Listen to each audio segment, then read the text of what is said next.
আসসালামু আলাইকুম। প্রিয় দর্শক, যেই মুহূর্তে কিনা আমাদের সরকারের পক্ষ থেকে জানানো হচ্ছে যে বাংলাদেশ থেকে মালয়েশিয়া শ্রমিক নেয়ার বিষয়ে যে স্থগিতাদেশ ছিল এতদিন, সেটি উইথড্র করা হচ্ছে, তারা আবার নতুন করে বাংলাদেশি শ্রমিকদের নেবে। সেই মুহূর্তে প্রচণ্ড একটি নেতিবাচক সংবাদ তুলে ধরেছে আন্তর্জাতিক বার্তা সংস্থা ব্লুমবার্গ। আন্তর্জাতিক এই বার্তা সংস্থাটি দাবি করছে যে মালয়েশিয়া থেকে চীন সফরের উদ্দেশ্যে রওনা দেওয়ার আগে আমাদের প্রধানমন্ত্রী তারেক রহমান তিনি নাকি সেখানে অবস্থিত তুমুল বিতর্কিত বাংলাদেশি একজন ব্যবসায়ীর সঙ্গে বৈঠক করেছেন, যে ব্যবসায়ীর বিরুদ্ধে শ্রমিকদের কাছ থেকে অতিরিক্ত ফিস নেওয়া সহ যে কাজ দেওয়ার কথায় সে কাজ না দিয়ে অন্য কাজে দিয়ে দেওয়া এমন অসংখ্য অভিযোগ রয়েছে, এবং যাকে বাংলাদেশ পুলিশ মালয়েশিয়া সরকারের কাছে বাংলাদেশে ফেরত পাঠানোর অনুরোধ জানিয়েছিল। আমরা জানি না এই খবরের সত্যতা কতখানি, তবে ব্লুমবার্গের মতন একটি সংস্থা এমন দাবি করছে, আমরা সেটিকে উড়িয়ে দিতে পারি না। ব্লুমবার্গ সম্পর্কে বলতে গেলে এক লাইনে যদি বলতে হয়, আপনারা অনেকেই জানেন এটি যুক্তরাষ্ট্র ভিত্তিক অর্থনীতি সংক্রান্ত একটি গণমাধ্যম, আন্তর্জাতিকভাবে খুবই বিখ্যাত একটি পত্রিকা, একটি গণমাধ্যম। পত্রিকা বললে ভুল হবে, এটির রেডিও রয়েছে, টেলিভিশন রয়েছে, আরও অনেক কিছু রয়েছে। আমি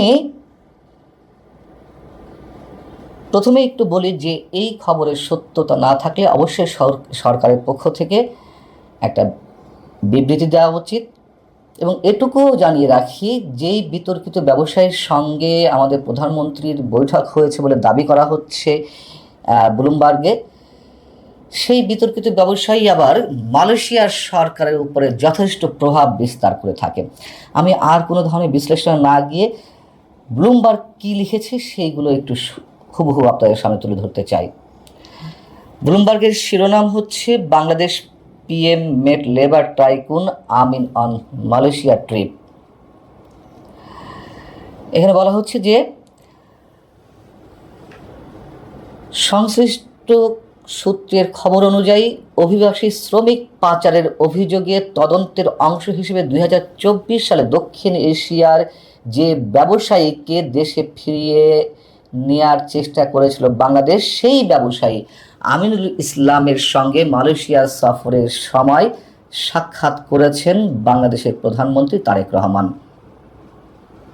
নাম প্রকাশে অনিচ্ছুক সূত্রগুলো জানাচ্ছে, তারেক রহমান চীন সফরের উদ্দেশ্যে রওনা হওয়ার আগে কুয়ালালামপুরের রাজপ্রাসাদে এই দুজনের সাক্ষাৎ হয়, এবং এই সাক্ষাতের বিষয়টি বা বৈঠকটি আগে থেকে নির্ধারিত ছিল না, এবং সেই বৈঠকে মালয়েশিয়ার মানব সম্পদ মন্ত্রী রামামন রামাকৃষ্ণানও উপস্থিত ছিলেন।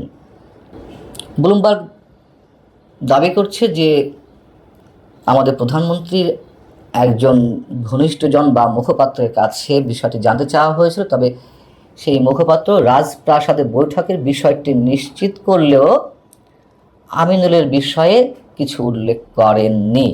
তবে সেখানে যে মালয়েশিয়ার সরকারের মানব সম্পদ মন্ত্রী উপস্থিত ছিলেন সেটি আবার এখানে স্বীকার করেছে, এবং ইমেইলে এই উত্তরটি পাঠানো হয়েছিল, যেখানে তিনি বলছেন যে রাজপ্রাসাদে উপস্থিত বেশ কয়েকজন ব্যক্তির সঙ্গে আমরা কুশল বিনিময় করেছি। ব্লুমবার্গ এও জানাচ্ছে যে মালয়েশিয়ার মানব সম্পদ মন্ত্রী রামামনের প্রতিনিধিও তাদের প্রশ্নের কোনো উত্তর দেয়নি। বিষয় হচ্ছে, যদি নাই থাকতেন বিতর্কিত ব্যবসায়ী আমিনুল ইসলাম ওই বৈঠকে, তাহলে তো স্ট্রেট সবাই বলে দিত না তিনি উপস্থিত ছিলেন না, বা তার সঙ্গে আমাদের প্রধানমন্ত্রী কোনো বৈঠক হয়নি। এখানে বলা হচ্ছে যে আমিনুল ইসলামের প্রতিনিধিত্বকারী আইনি প্রতিষ্ঠান লুই অ্যান্ড ভুলার, সেই প্রতিষ্ঠানও তাদের প্রশ্নের কোনো উত্তর দেয়নি, সাড়া দেয়নি। এমনকি মালয়েশিয়ার প্রধানমন্ত্রী আনোয়ার ইব্রাহিমের কোনো প্রতিনিধিও এ বিষয়ে মন্তব্য করতে চাননি।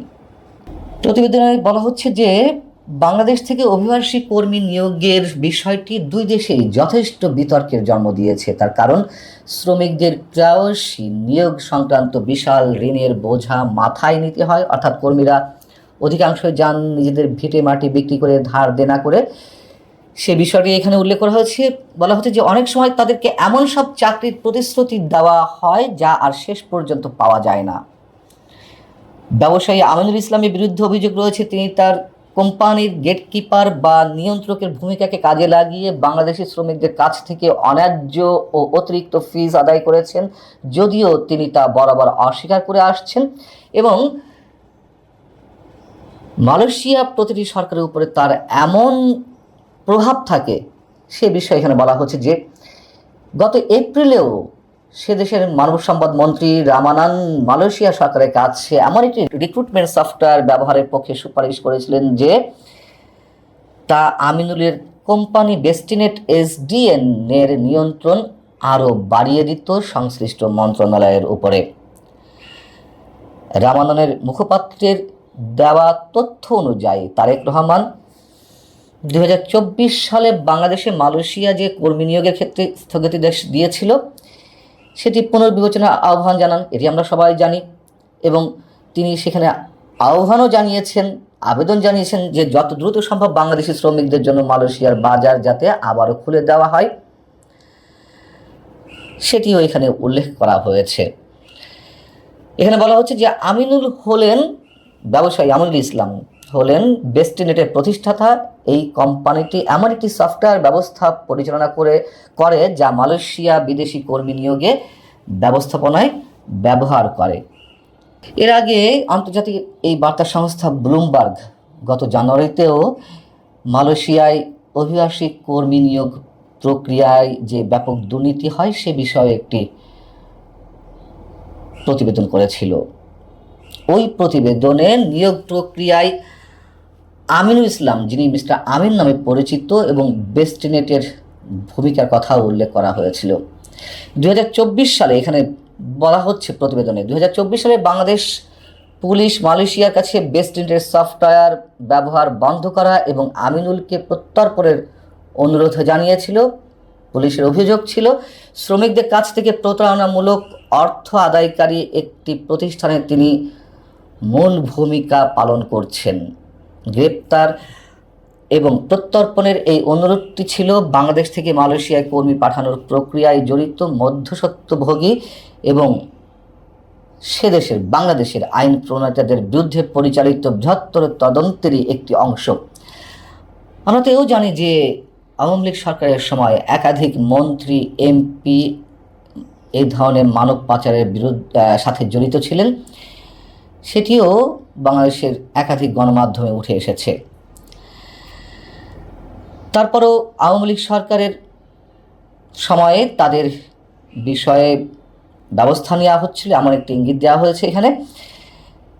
ব্লুমবার্গ বলছে যে স্থানীয় গণমাধ্যমের খবর অনুযায়ী মালয়েশিয়ায় স্বরাষ্ট্রমন্ত্রী সাইফুদ্দিন ইসমাইল গত জুন মাসে জানিয়েছিলেন যে দেশটি তখনও প্রত্যর্পণের কোনো আনুষ্ঠানিক আবেদন পায়নি, অর্থাৎ ইসমাইলকে যে ফেরত পাঠানোর বিষয়ে আবেদন জানানো হয়েছিল বাংলাদেশের পক্ষ থেকে, সে বিষয়ে তিনি বলছেন আমিনুলের বিরুদ্ধে এখনও পর্যন্ত কোনো আনুষ্ঠানিক অভিযোগ আনা হয়নি এবং তিনি বরাবরই কোনো ধরনের অনিয়ম বা অপরাধের কথা অস্বীকার করে আসছেন। গত এপ্রিলে ব্লুমবার্গ যেটি জানিয়েছিল সেটি আবার এখানে উল্লেখ করা হচ্ছে যে মালয়েশিয়া বিদেশি কর্মী নিয়োগের জন্য ভিন্ন একটি ব্যবস্থা চালুর পরিকল্পনা করছে, যা তৈরি করেছে আমিনুলের যে প্রতিষ্ঠান বেস্টিনেটি। Universal recruitment advanced platform TURAP নামের এই ব্যবস্থাটির বিষয়ে দাবি করা হচ্ছে যে এর মাধ্যমে কোম্পানিগুলো কোনো মধ্যস্বত্বভোগীর সহায়তা ছাড়াই সরাসরি কর্মী নিয়োগ করতে পারবে, যেখানে অনেক মধ্যস্বত্বভোগী বর্তমানে অতিরিক্ত ফি আদায় করে থাকে। এবং সর্বশেষ যেটি বলা হচ্ছে যে গত ডিসেম্বরে রামানান মানব সম্পদ মন্ত্রী হিসেবে দায়িত্ব গ্রহণ করেন, তবে তার পূর্বসূরি এর আগের সরকারের যিনি মানব সম্পদ মন্ত্রী ছিলেন স্টিভেন সিমটুরাপ ব্যবস্থাটি নিয়ে প্রশ্ন তুলেছিলেন।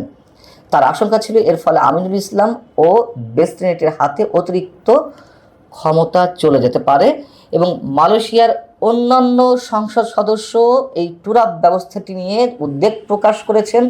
তারা স্বচ্ছতা, আইন প্রয়োগ ও জবাবদিহিতার বিষয়গুলোর পাশাপাশি এই ব্যবস্থাটি গ্রহণের প্রক্রিয়া নিয়েও প্রশ্ন তোলেন।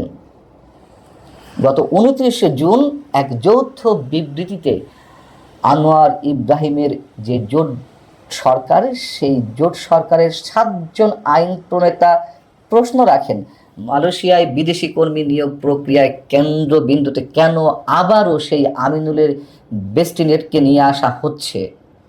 তারা আরও বলেন যে সংস্কারের অর্থ এমন হওয়া উচিত নয় যে অনেকগুলো মধ্যস্বত্বভোগীকে সরিয়ে তার জায়গায় একটি শক্তিশালী বেসরকারি একচেটিয়া প্রতিষ্ঠানকে বসানো হবে। এখন সবশেষ বিষয়, যে প্রশ্নটি আমরা রাখতে চাই, আমাদের প্রধানমন্ত্রী কেন এই তুমুল বিতর্কিত ব্যবসায়ী মিস্টার আমিনুল ইসলামের সঙ্গে বৈঠক করলেন? এর পেছনে কি কোনো পজিটিভ কারণ আছে? যেহেতু সেই সরকারের উপরে আমিনুলের একচ্ছত্র আধিপত্য, মালয়েশিয়া সরকারের উপরে তাকে হাতে রাখা দরকার, নাকি বাংলাদেশে আওয়ামী লীগ সরকারের যেমন একাধিক মন্ত্রী, এমপি মানব পাচারের সঙ্গে অভিযুক্ত ছিলেন, ঠিক একই প্রক্রিয়ায় এই সরকারেরও কেউ কেউ এই ধরনের কোনো কর্মকাণ্ডের সঙ্গে যুক্ত হয়ে প্রধানমন্ত্রী তারেক রহমানকে বাধ্য করেছেন বা ভুল বুঝিয়ে সেখানে আমিনুল ইসলামের সঙ্গে বসাতে পেরেছেন বৈঠকে। আমরা কোনোটাই জানি না। আবার বলি, যদি এই খবরের সত্যতা না থেকে থাকে তাহলে অবশ্যই বাংলাদেশ সরকারের পক্ষ থেকে বা প্রধানমন্ত্রী কার্যালয়ের পক্ষ থেকে অবশ্যই একটি স্টেটমেন্ট দেওয়া উচিত। ভালো থাকুন সবাই, আল্লাহ হাফেজ।